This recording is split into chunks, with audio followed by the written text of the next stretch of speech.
the course of the next half an hour, we'll be taking you through everything that's been happening around the world.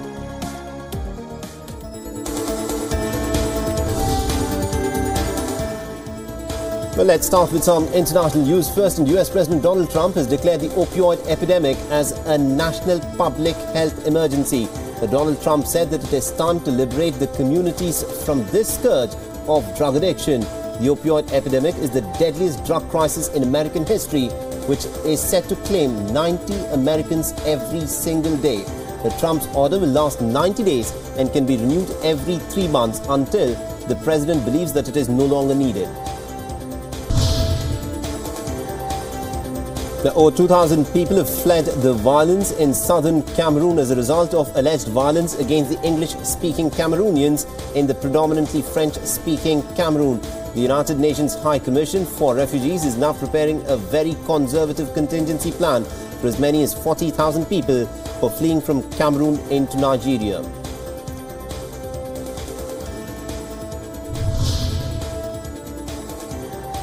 The Catalan Parliament convened on Thursday to debate Article 155. This as President of Catalonia, Carles Puigdemont, ruled out a calling of snap elections for the region. The Catalan leader on Thursday said that he will not dissolve the regional parliament. This after he did not receive enough assurances from the Spanish government that it would not press ahead with a move to impose direct rule over the Catalan region.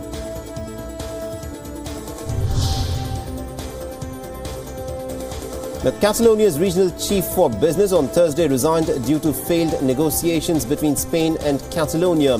Santi Vila has been the most vocal opponent within the Catalan cabinet of making a full declaration of independence from Spain. His resignation makes him the first member to leave the Puigdemont's cabinet amidst the tense standoff with central government in Madrid.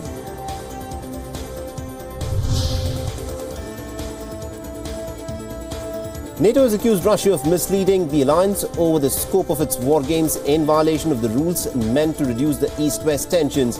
Under the Cold War era treaty known as the Vienna document, war games that number more than 13,000 troops should be open to neutral observers. The NATO diplomats have said that Moscow had used well over 100,000 troops for the ballistic missiles and electronic warfare to test its combat capability in Europe.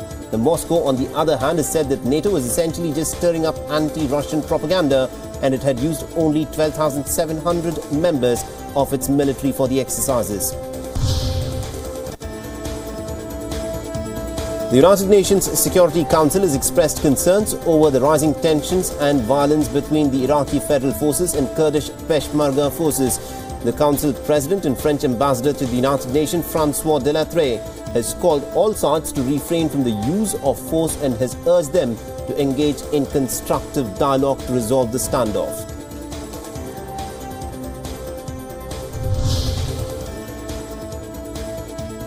The top executive of Venezuela's state-owned oil company and 10 other executives have been arrested for graft charges, though the Nicolas Maduro government claims that it is part of its efforts to combat corruption in the state-owned company. The opposition says that such sporadic arrests are essentially the result of infighting amongst rival government factions.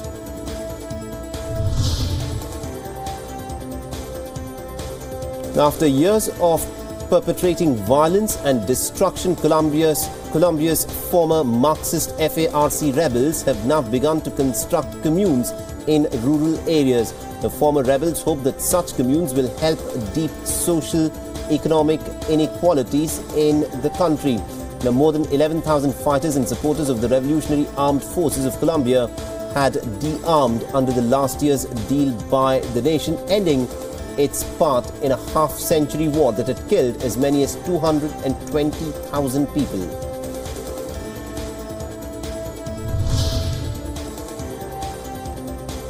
The French singer Charles Aznavour has received the Raoul Wallenberg Award in Jerusalem on Thursday during a meeting with Israeli President Reuven Rivlin. The French musician received the award on behalf of his family, who during the Holocaust had hid people who were persecuted by the Nazis. During that time, Aznavour and his sister were also involved in saving people's lives.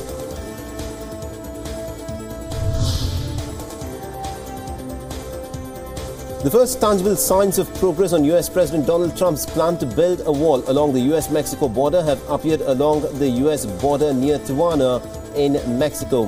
The Department of Homeland Security has unveiled several border wall prototypes, which could be the possible model of Trump's plan to seal the border along Mexico.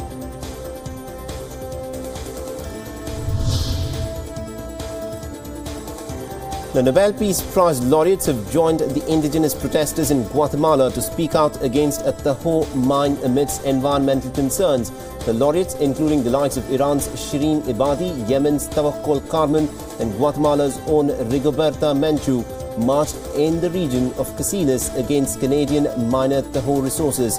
The demonstration comes a month after Guatemala's Supreme Court ruled the company could restart the work of mining in the country.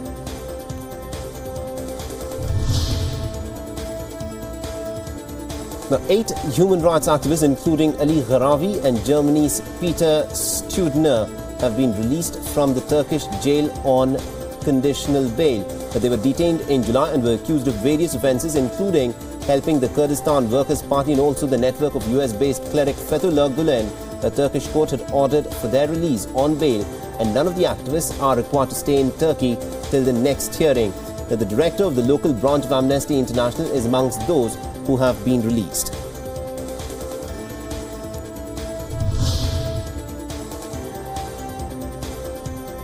Now, during her visit to Cuba, US Ambassador to the United Nations Nikki Haley has visited the Mangote camp, nearly a decade-old camp for the Congolese displaced by the violence in the country. Now, Haley was reportedly moved to tears after seeing the plight of the people living in the camps.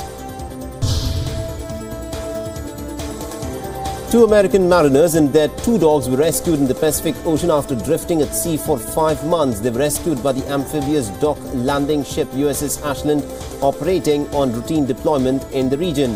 Now, according to a statement by US Navy, the mariners survived by having over a year's worth of food and water purified on the board.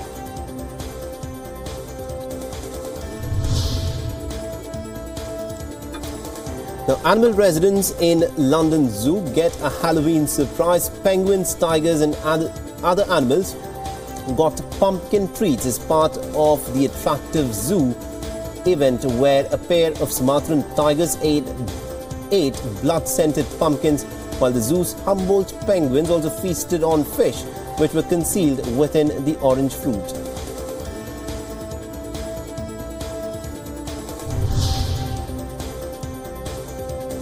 Well, to some national news now, and Prime Minister Narendra Modi has launched a new consumer protection law, where he said that the new consumer protection law is on the anvil to crack down on misleading advertisements.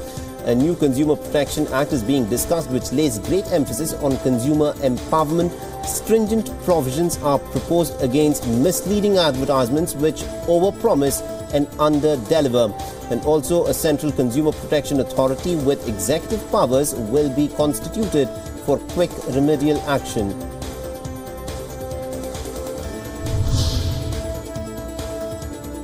Congress Vice President Rahul Gandhi launched a fresh attack on Prime Minister Narendra Modi's government over the issue of unemployment. Now, addressing the gathering in Delhi, Rahul Gandhi said that growing unemployment in India is essentially MMD, which stands for Modi-made disaster. He also added that after 3 years of the NDA government, India's expectations have been completely shattered.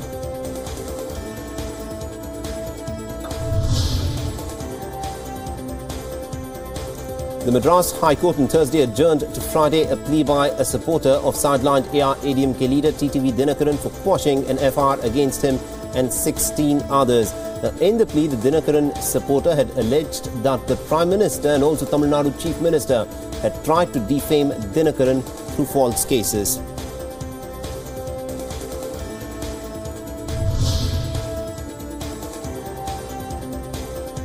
The BJP is making a silent entry in Singur, riding on the simmering discontent of most landowners failing to make use of the deserted nano land along the Durgapur Expressway. The farmers have complained that the land is no longer suitable for agriculture, and West Bengal Chief Minister Mamata Banerjee gave back land titles to owners in September 2016 following a Supreme Court order. The mostly barren land and lack of farming jobs have made way for BJP posters and billboards in the bustling Berabari Bazaar area, once the heart of the Singhu land stir that was led by Mamata Banerjee.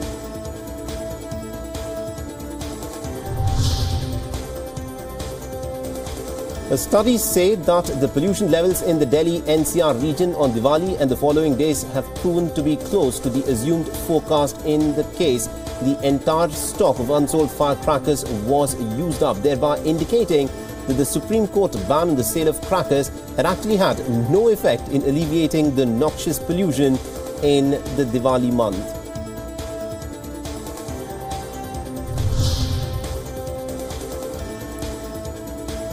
The word Anna, meaning elder brother in the South Indian languages of Tamil and Telugu, has finally found recognition in the Oxford English Dictionary. In all, as many as 70 new Indian words from Telugu, Urdu, Tamil, Hindi and Gujarati have been added to the dictionary in the latest update that happened about a month ago.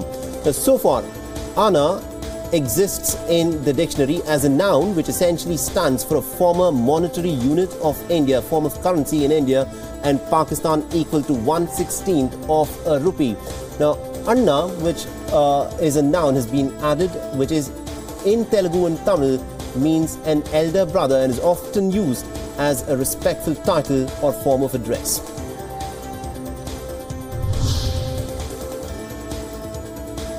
Now, giving the Indo-Russian defense cooperation a major boost, exercise Indra 2017, the first ever tri-services joint exercise between Indian and Russian armed forces, is being conducted in the Eastern Military District of Russia.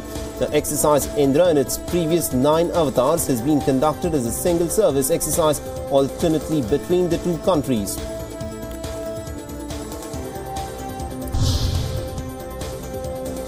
Now, Congress in the election-bound state of Karnataka have suffered a major setback after the Central Bureau of Investigation have filed an FIR against senior Karnataka Minister KJ George, making him as the first accused in the case of abetment to suicide of Deputy Superintendent of Police M.K. Ganapathy in July 2016. Remember, Ganapathy had committed suicide on the 7th of July 2016 at a lodge in Madikeri in Kodagu district, within an hour of having given an interview to a private Kannada news channel where he had accused KJ George and 2 senior police officials of making transfers on the basis of caste.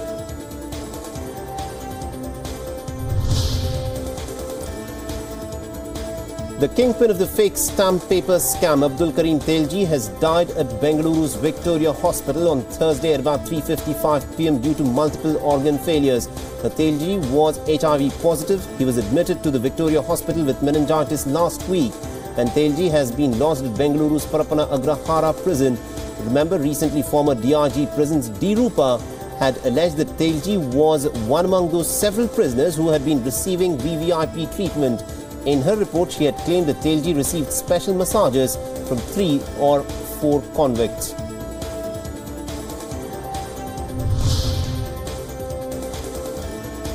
The main opposition party of Andhra Pradesh, YSR Congress Party, will boycott all forthcoming sessions of the Andhra Pradesh Assembly if all 20 of its MLAs who defected to the ruling Telugu Desam Party are not disqualified immediately.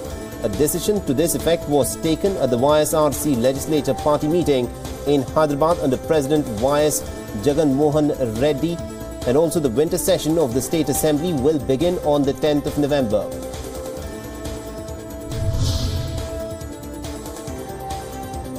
Now, the husband of well-known cross-country biker Sana Iqbal, who died in a car crash on Tuesday, refuted her family's allegations that it was a pre-planned case of cold-blooded murder and not an accident. Remember, the 30-year-old who did country-wide solo rides to create awareness about depression and suicides died when the car which her husband was driving rammed into an electric pole on a road divider in Narsangi on the city outskirts early on Tuesday. Now, Abdul Nadeem, a techie, escaped with injuries, while Sana Iqbal died on the spot as the left side of the vehicle bore the brunt of the impact. And also, according to reports, Nadeem had told the police that he and Sana had disputes over the past few years because of her hobby of cross-country bike riding.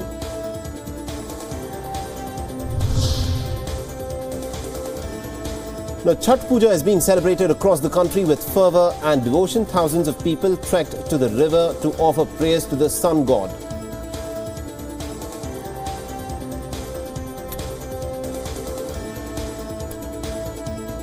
News.